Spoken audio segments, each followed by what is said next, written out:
ఆర్యాకి ఒక academic year పూర్తయి next క్లాస్‌కి వెళ్ళే ప్రాసెస్‌లో ఎవ్రీ ఇయర్ మేము ఒక డీక్లటర్ ప్రోగ్రామ్ పెడతాము. యూజ్ చేయని స్టేషనరీ ఐటెమ్స్, బుక్స్ తీసేసి నీట్‌గా సర్దుతాము. ఈసారి తను ఫోర్త్ నుంచి ఫిఫ్త్ వెళ్తున్నాడు. సో, పెన్ యూజ్ చేయడం స్టార్ట్ చేయబోతున్నాడనమాట. అందుకని పెన్సిల్స్ అన్నీ చాలా వరకు తీసేసాము. అండ్ ఇవి సర్దుతుంటే నాకనిపించింది ఏంటి అంటే, ఈ మధ్య బర్త్‌డే పార్టీస్‌లో రిటర్న్ గిఫ్ట్స్‌గా ఈ స్టేషనరీ ఐటెమ్స్ చాలా వస్తున్నాయి. వాళ్ళు యూజ్ చేసే తక్కువ, వచ్చే ఐటెమ్స్ ఎక్కువైపోతున్నాయి.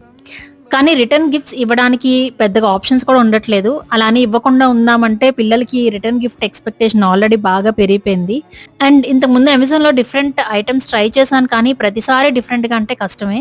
మనం వాటికి టైమ్, ఎనర్జీ, మనీ స్పెండ్ చేస్తున్నాం గానీ పిల్లలు ఎంతవరకు వాటిని వాడుతున్నారు? జస్ట్ కొన్ని నిమిషాల ఎక్సైట్‌మెంట్ మాత్రమే అని అనిపిస్తుంది. మీరు కూడా ఈ విషయాన్ని అబ్జర్వ్ చేశారా? అండ్ రిటర్న్ గిఫ్ట్స్ అసలు ఇవ్వాలా? ఏమిస్తే బావుంటుంది? దీని గురించి మీ థాట్స్ కామెంట్స్‌లో షేర్ చేయండి.